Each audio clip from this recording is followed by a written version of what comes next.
Good evening all of you. कैसे हैं आप सभी? आई होप कि आप लोग बहुत ही अच्छे होंगे और बहुत ही अच्छे से अपने एग्जाम की प्रिपरेशन कर रहे होंगे। मैं अनामिका पांडे आप सभी का एसएससीएन पॉइंट पर स्वागत करती हूँ। इसके पहले क्वेश्चन नंबर 4 तक मैं आप लोगों को बता चुकी थी। क्वेश्चन नंबर 5 भी आप लोगों को समझा चुकी थी कि ये कैसे होगा। और अगर आप लोग किए होंगे तब तो बहुत अच्छी बात है। अगर नहीं किए हैं क्वेश्चन नंबर 5 तो आइए क्वेश्चन नंबर 5 मैं खुद करवाती हूँ और आज का अपना क्लास यहाँ से स्टार्ट करती हूँ।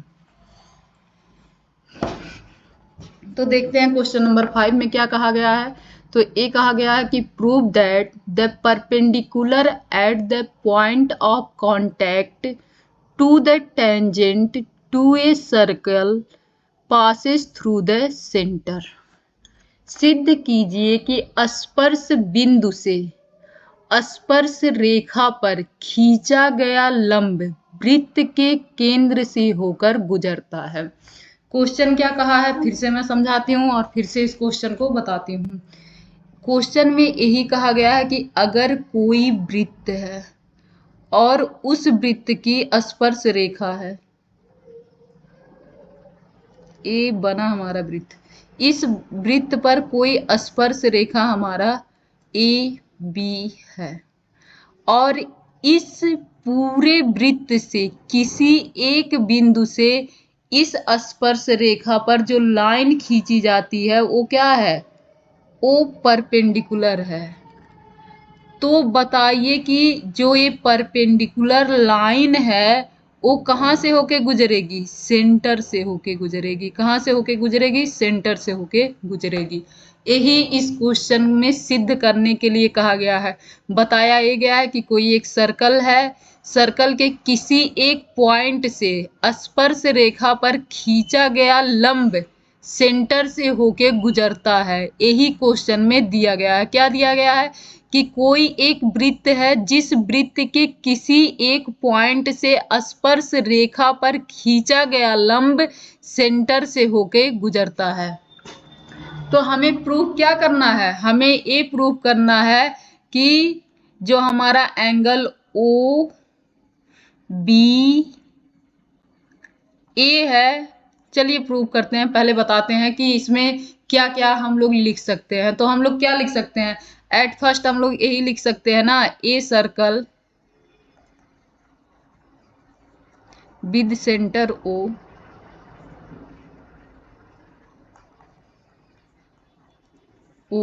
And tangent A B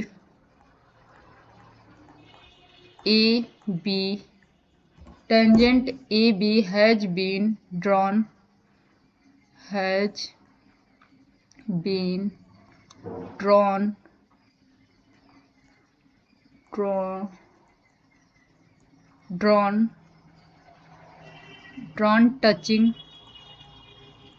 touching the center, touching the circle at point B। जो हमने इस सर्कल में यानी कि इस फिगर में हमने जो किया है बस वही लिखा है। क्या लिखा है? कि कोई एक सर्कल, माना कोई एक वृत्त जिसका सेंटर O है, जिसका सेंटर यानी कि केंद्र, जिसका केंद्र O है, उस वृत्त पर उसकी स्पर्श रेखा AB वृत्त के बिंदु B पर स्थित है। बहुत ही बच्चों का कमेंट आ रहा था कि हिंदी में पढ़ाइए, इसीलिए मैं हिंदी और इंग्लिश दोनों में करवा रही हूँ जिससे आप लोगों को प्रॉब्लम ना हो। अब हम क्या लिख सकते हैं कि PB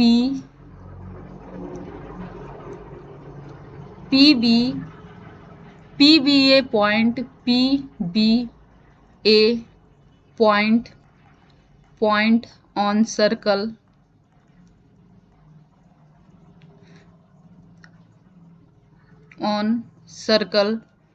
and PB is perpendicular to A B.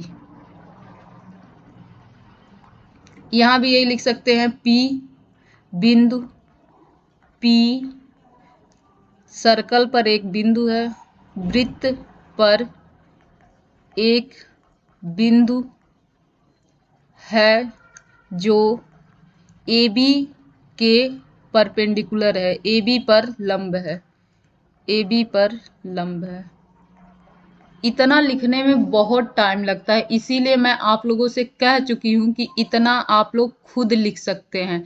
क्यों? क्योंकि इसमें लिखा ही क्या गया है, इसमें बस यही लिखा गया है कि ये जो हमारा फिगर है, इस फिगर में क्या क्या कौन कौन सी चीजें हैं, बस इतना ही इस फिगर में लिखा गया है। इसलिए इतना अगर आप लोग खुद लिखेंगे तो ये जो 5 मिनट बस इतना लिखने में लगा है, वही 5 मिनट मैं क्वेश्चन समझाने में लगा दूंगी और वीडियो हमारा शॉर्ट बन जाएगा। तो आप लोग अगली बार से, नेक्स्ट बार से यही कोशिश करें कि ये इतना जो पॉइंट मैं लिखी हूँ, ये इतना पॉइंट आप लोग खुद लिख लेंगे। चलिए अब मैं यहाँ से समझाना शुरू करती हूँ, इसके पहले इसे इरेज करूँ। तब तक आप लोग सोचिए इसमें हम लोग क्या कर सकते हैं।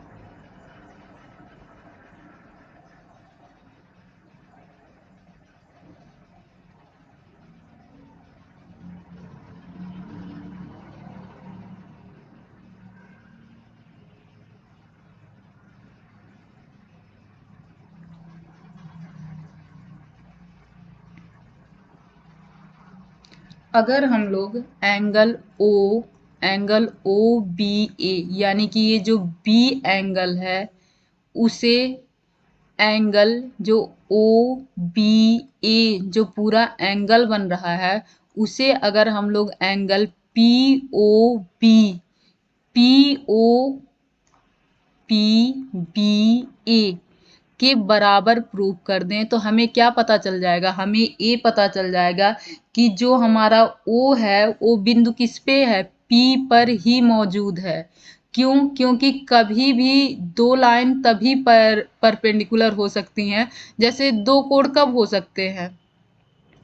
हमारा जब दोनों एक ही पर मौजूद रहे ना। अगर इसको हम सिंपल से लैंग्वेज में समझाएं, तो अगर हम यहाँ कोई पॉइंट ले लें और देखें कि यहाँ से ये जो हमारा एंगल है कितना बनेगा, तो भी 90 बनेगा। अगर हम लोग यहाँ कोई पॉइंट ले लें और यहाँ से देखें कि हमारा ये एंगल कितना बनेगा, तो भी 90 बनेगा। अगर हम लोग कोई यहाँ पॉइंट ले लें और यहाँ से देखें कि हमारा ये एंगल कितना बनेगा, 90 बनेगा।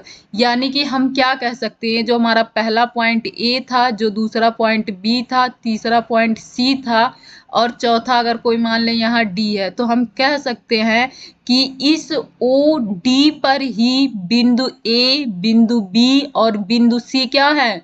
मौजूद है। फिर से कि इसी बिंदु पर, बिंदु ओ से लेके डी लाइन जो है, उसी पर बिंदु बी मौजूद है, बिंदु सी मौजूद है और बिंदु ए मौजूद है। यही हम लोग समझेंगे कि इन दोनों कंडीशन में क्या होगा कि जो हमारा इतना पूरा बनाई थी, जो ये डी था, ए क्या था? ए था, बी था और ए था, सी था। तो हम क्या कह सकते हैं कि ए हमारा क्या था? ए तो लिख दी ओ और डी।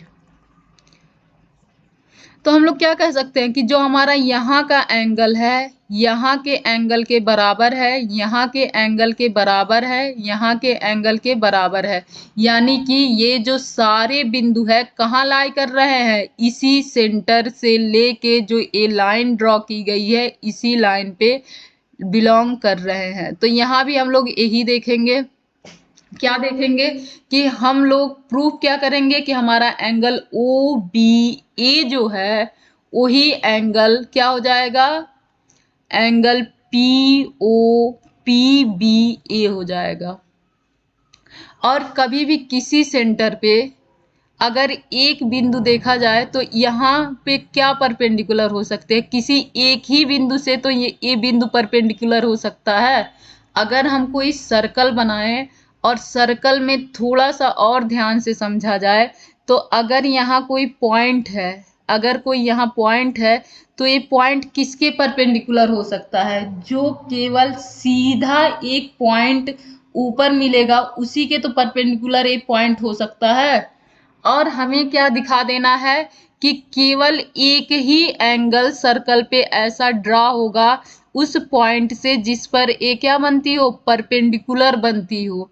और दोनों जो यहाँ से ओ से बी और ए रहेगा और पी बी ए रहेगा, दोनों को क्या दिखा देना है, इक्वल दिखा देना है। दोनों इक्वल दिखते ही क्या पता चल जाएंगे कि ये भी सेंटर जो हमारा ओ है वो कहाँ लाई कर रहा है, बी पर ही। आई होप कि आप लोग समझ गए होंगे। आप लोगों को समझाने के लिए ही मैं यहाँ पर इतना टाइम दी हूँ। तो देखते हैं, ये बहुत आसान है प्रूव करना। अभी तक जो हम लोगों ने लिख दिया वो तो हो गया, और ये हमें क्या प्रूफ करना था वो मेरा नेक्स्ट लाइन हो गया। अब इसके आगे चलेंगे तो हमें पता है कि जब कोई टेंजेंट पर सेंटर से जब लाइन खींची जाती है तो क्या होता है, लंब होता है। इतना आप लोगों को पता है ना कि टेंजेंट पर सेंटर से बनी हुई लाइन क्या होती है, लंब होती है। तो हम इसका टेंजेंट यानी कि सेंटर ओ से जो इस टेंजेंट पे लाइन ड्रॉ है वो कितनी है, लंब होगी। तो हम लिख सकते हैं ना, angle O B A is equal to 90 angle. दूसरा ये बता रखा है कि कोई एक पॉइंट P है जहां से टेंजेंट पर एक लाइन ड्रॉ किया गया है, वह लंब है। वह क्या होगा, वह लंब होगा। और हमें ये प्रूव करना था कि यह जो लाइन है इसी से सेंटर गुजरता है। यानी कि हमें ये दे रखा है कि बिंदु P से टेंजेंट BA पर जो लाइन खींची गई है वो क्या है, परपेंडिकुलर है। तो हम लोग यहाँ से लिख सकते हैं angle PBA is equal to 90 degree. Equation 1 and equation 2। ये हमारा राइट हैंड साइड है। राइट हैंड साइड क्या हुआ, इक्वल अगर हो गया तो लेफ्ट हैंड साइड भी क्या हो जाएगा, तो ये भी इक्वल हो जाएगा। तो O B A is equal to हो जाएगा पी बी ए। और यहाँ से प्रूफ हुआ कि जो हमारा सेंटर ओ है वो कहाँ लाई करता है, तो पी बी पे लाई कर रहा है। तो इसे आप लोग लिख लीजिएगा कि जो हमारा यहाँ से प्रूफ होता है कि centre O line P P पर मौजूद है। अब नेक्स्ट क्वेश्चन पर चलते हैं। क्वेश्चन है the length of a tangent from a point A at a distance 5 centimetre from the centre of the circle is 4 centimetre. Find the radius of the circle. एक बिंदु ए से जो एक वृत्त के केंद्र से 5 सेंटीमीटर दूर है, वृत्त पर स्पर्श रेखा की लंबाई 4 सेंटीमीटर है। वृत्त की त्रिज्या ज्ञात कीजिए। कहा क्या है कि कोई एक क्या है, सर्कल है। यह हमारा सर्कल है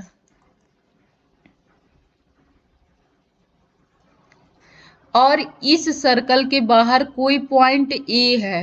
ए से इस सेंटर की लंबाई कितनी है, तो 5 सेंटीमीटर है। और इसी ए से जो वृत्त पर टेंजेंट खींची जा रही है, एक मिनट फिर से बनाते हैं।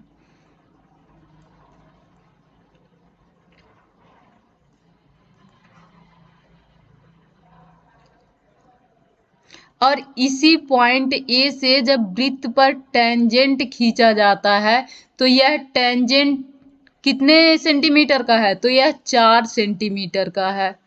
तो इसका हमें रेडियस बताना है। क्या बताना है, रेडियस बताना है। हमें पता है कि जब भी टेंजेंट को हम लोग कहाँ से मिलाते हैं, सेंटर से मिलाते हैं, तो वह 90 डिग्री एंगल बनाता है। और जब भी कभी भी 90 डिग्री एंगल के साथ दो लाइन जुड़े होते हैं तो पाइथागोरियन ट्रिपलेट का प्रयोग होता है। जैसे ए बी सी हो तो क्या हो जाएगा, ए बी का स्क्वायर प्लस में बी सी का स्क्वायर इज इक्वल टू ए सी का स्क्वायर। इसी पर हम लोग क्या करेंगे, रख लेंगे। तो ए हो जाएगा हमारा ओ बी का स्क्वायर प्लस में बी ए का square is equal to O C का स्क्वायर। जहाँ ओ सी का स्क्वायर यानी कि 5 दिया है, 5 का स्क्वायर और BA दिया है 4 का स्क्वायर और A वैल्यू नहीं दी गई है OB का स्क्वायर। तो हम यहाँ से क्या करेंगे, A हमारा 25 हो जाएगा, A 16 हो जाएगा और ये हमारा OB का स्क्वायर, और इसे इसमें से सब्ट्रैक्ट कर लेंगे, क्या करेंगे, घटा देंगे। तो ये हमारा आ जाएगा 9 इज इक्वल टू OB का स्क्वायर। अब OB square is equal to 9। अब इसे देखेंगे कितने का स्क्वायर है, तो 3 का स्क्वायर है OB का स्क्वायर। अब हम दोनों तरफ क्या लेंगे, स्क्वायर रूट, यानी कि वर्गमूल ले लेंगे दोनों तरफ, और वर्गमूल लेते ही A2 हट जाएगा और A अंडर रूट हट जाएगा, A आ जाएगा OB इज इक्वल टू 3, यानी कि यही OB हमारा क्या था, रेडियस था, और इसकी वैल्यू कितनी आ गई, 3। नेक्स्ट क्वेश्चन देखते हैं।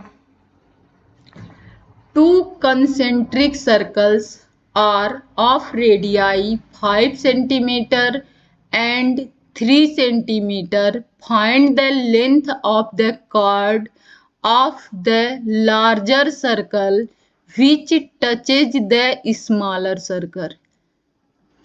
दो संकेंद्रीय वृत्तों की त्रिज्याएं 5 सेंटीमीटर तथा 3 सेंटीमीटर है। बड़े वृत्त की उस जीवा की लंबाई ज्ञात कीजिए जो छोटे वृत्त को स्पर्श करती है। इसमें कह रहा है दो कंसेंट्रिक सर्कल है। कंसेंट्रिक सर्कल का मतलब आप लोगों को पता होगा, या सन केंद्रीय वृत्त के बारे में आप लोगों को पता होगा। तो आप लोग कमेंट करके मुझे जरूर बताएं कि ये कंसेंट्रिक सर्कल या सन केंद्रीय वृत्त क्या होते हैं। चलिए उसके पहले मैं बताती हूँ, लेकिन आप लोग कमेंट जरूर कीजिए कि ये दोनों होते क्या हैं। अगर दो सर्कल एक ही सेंटर पर स्थित हों, जैसे एक ही सेंटर को मानकर अगर दो सर्कल खींच दिया जाए तो ये दोनों सर्कल सन केंद्रीय वृत्त या कंसेंट्रिक सर्कल कहलाते हैं। यानी कि दो सर्कल हो और उन दोनों का सेंटर हो जो हो वो एक ही पॉइंट हो। ये हमारा पहला सर्कल बना और ये हमारा दूसरा सर्कल बन गया। अब क्या कह रहा है कि जो बड़ा वाला सर्कल है उसका रेडियस 5 है और जो छोटा वाला सर्कल है उसका रेडियस 3 है। अब एक ऐसी जीवा खींची जा रही है जो बड़े वाले सर्कल की क्या है, जीवा है, बट छोटे वाले सर्कल की स्पर्श रेखा है। यानी कि हम क्या कह सकते हैं, एक ऐसी कॉर्ड, बड़े वाले सर्कल की क्या है, कॉर्ड है, और छोटे वाले सर्कल की टेंजेंट है। एक ऐसा टेंजेंट खींचा गया, एक ऐसा कॉर्ड यानी कि जीवा खींचा गया।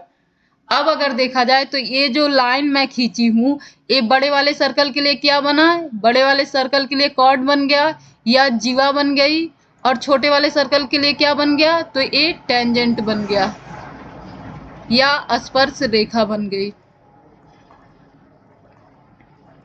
अब इसके आगे इसको प्रूव करने के लिए चलें तो हमें क्या दिखेगा, ये क्या हुआ, ये छोटे वाले सर्कल का रेडियस हुआ ना, ये छोटे वाले सर्कल का रेडियस। और अगर इसे देखा जाए तो यह क्या हुआ, यह बड़े वाले सर्कल का रेडियस हुआ। यह हमारा बड़े वाले सर्कल का रेडियस हो गया और यह हमारा छोटे वाले सर्कल का रेडियस हो गया। तो यहाँ हम लोग क्या करेंगे, पाइथागोरियन ट्रिपलेट यानी कि पाइथागोरियन थ्योरम का क्या करेंगे, यूज करेंगे। और पाइथागोरियन थ्योरम से क्या हो जाएगा, अगर ये O हो गया, यह A, ये B और यह C, तो हो जाएगा OA का square is equal to AB का स्क्वायर प्लस BO का स्क्वायर। ये 5 का स्क्वायर 25 हो जाएगा और यह AB के स्क्वायर के जगह पे AB का स्क्वायर लिख देते हैं।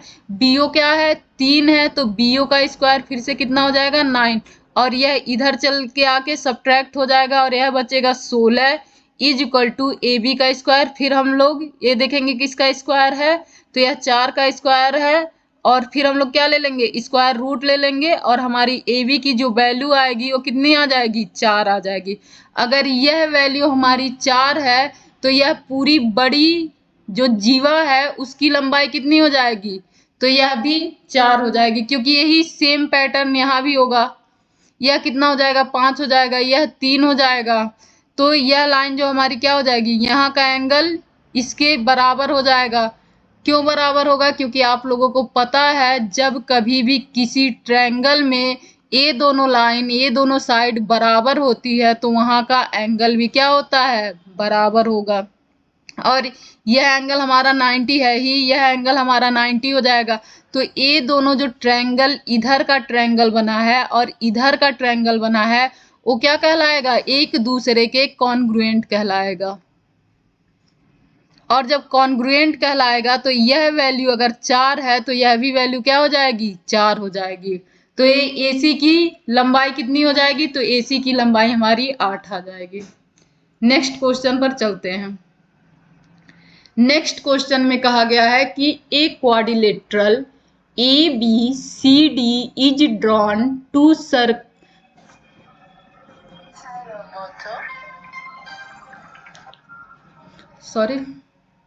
फिर से इस क्वेश्चन को चलते हैं, कॉल आ गया था, इस क्वेश्चन पर चलते हैं।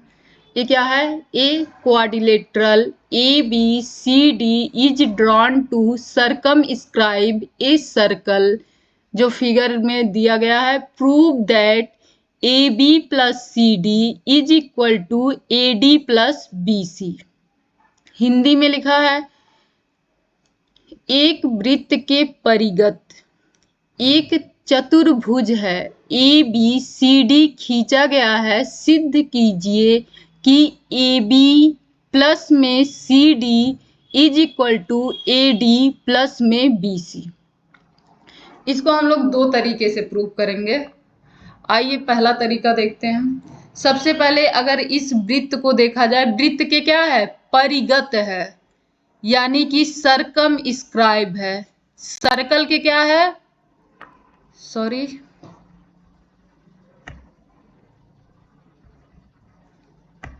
आई होप कि ये वीडियो ना खराब हुआ हो, क्योंकि पिछली बार क्या हुआ था, ऐसे पॉज हुआ था, इसके बाद ये वीडियो ही पूरा कट गया था। चलिए इस क्वेश्चन को करके देखते हैं, सेव करके, कि ये वीडियो खराब हुआ कि नहीं हुआ। तो यहाँ से क्या हुआ है, एक वृत्त के परिगत एक चतुर्भुज ABCD खींचा गया है, सिद्ध कीजिए कि AB plus CD is equal to AD plus में BC। अब यहाँ हम लोग क्या देखेंगे कि एक सर्कल है, सर्कल के क्या है, परिगत है, क्या है, परिगत है, यानी कि सर्कमस्क्राइब है। एक क्वाड्रिलेटरल, क्वाड्रिलेटरल क्या होता है, जो 4 साइड से मिलकर बनी हुई आकृति ही क्या कहलाती है, क्वाड्रिलेटरल कहलाती है।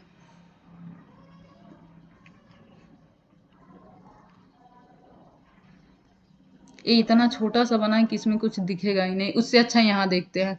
अगर ये देखा जाए तो यह हमारी क्या हो गई, टेंजेंट हो गई, यह दूसरी भी टेंजेंट हो गई।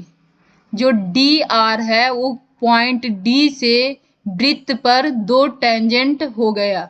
अब यहाँ से देखा जाए, पॉइंट C से CR और CQ भी दो टेंजेंट दिख रहा है। अब पॉइंट A से देखा जाए तो AP और AS भी दो टेंजेंट दिख रहा है। और यहाँ से देखा जाए तो BP और PQ भी दो टेंजेंट दिख रहा है। और आप लोगों को पता है कि जो दो टेंजेंट होते हैं वो क्या होते हैं, बराबर होते हैं।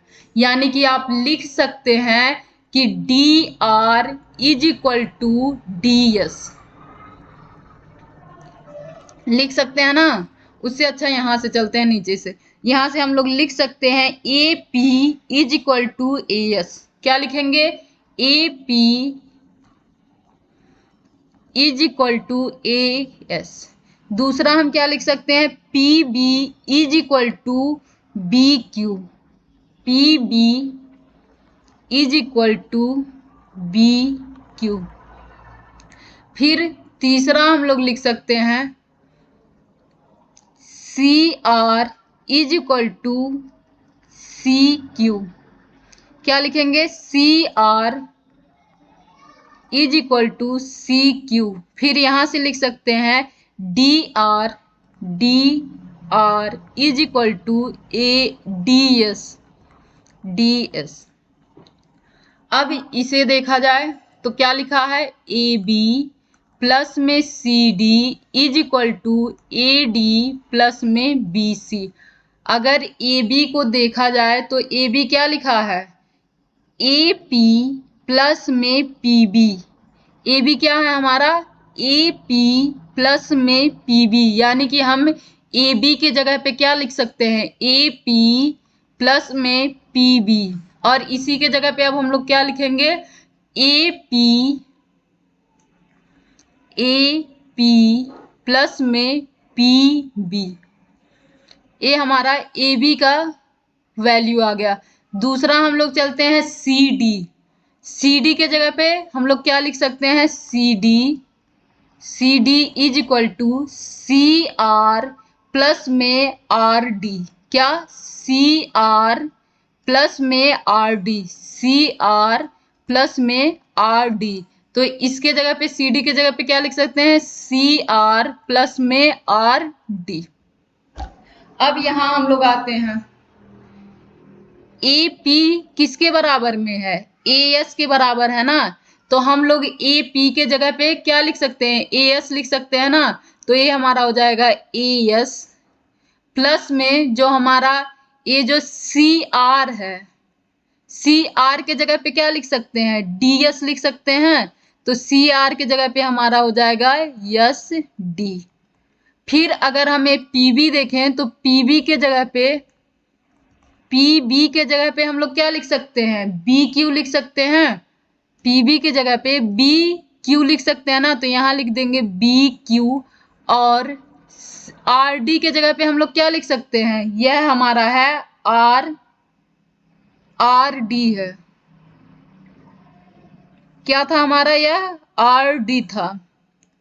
C D plus R D के जगह पे क्या लिख सकते हैं, डी एस लिख सकते हैं या यस डी लिख सकते हैं। सी आर के जगह पे हम लोग यहाँ उल्टा लिख दिए, सी आर के जगह पे नहीं, आर डी के जगह पे लिखना था। फिर से यहाँ से मैं आप लोगों को समझाती हूँ, क्योंकि यहाँ गलती से एक पॉइंट उल्टा हुआ जिसके कारण आप लोगों को कन्फ्यूजन हो सकती है। कन्फ्यूजन क्रिएट करना नहीं है, तो मैं इसीलिए फिर से समझा देती हूँ। वो बोली तो मैं सही हूँ, लेकिन फ्लो में लिखा गलत जरूर गया है। तो यहाँ ए बी के जगह पे हम लोग क्या लिखेंगे, ए पी प्लस में पी बी। क्या लिखेंगे, पी बी। फिर हम लोग सी डी के जगह पे क्या लिखेंगे, सी डी के जगह पे लिखेंगे सी आर प्लस में क्या लिखेंगे, आर डी। अब हम लोग ए बी के जगह पे क्या लिख सकते हैं, ए एस लिख सकते हैं। ए बी के जगह पे ए पी, देखिए फिर से यहाँ बोलना क्या था और बोल क्या दी हूँ, ए पी। फिर से यहाँ ए पी के जगह पे क्या लिख सकते हैं, ए एस लिख सकते हैं। ए पी के जगह पे ए एस लिख सकते हैं। और इसके बाद हम अगर सी आर के जगह पे देखें तो सी आर के जगह से अच्छा हम आर डी का जगह पहले देख लेते हैं। तो अगर दोनों को एक साथ लिखना हो तो आर डी का जगह देख सकते हैं, वरना हम लोग ऐसे सीक्वेंस में ही चलते हैं। तो पीबी की जगह हम क्या लिख सकते हैं, बी क्यू लिख सकते हैं। पीबी के जगह बी क्यू। सी आर के जगह पे क्या लिख सकते हैं, हम लिख सकते हैं सी क्यू। सी आर के जगह पर सी क्यू। फिर इसके बाद आर डी के जगह पे क्या लिख सकते हैं, आर डी के जगह पे लिख सकते हैं डी एस।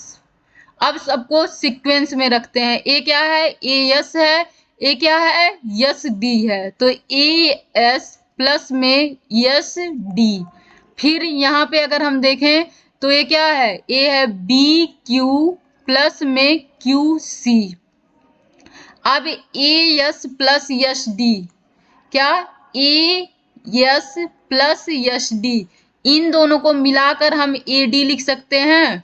अगर ए एस प्लस में यस डी हो तो उसे हम क्या लिख सकते हैं, ए डी लिख सकते हैं ना। तो ये हमारा हो जाएगा ए डी। फिर प्लस में अगर देखें बी क्यू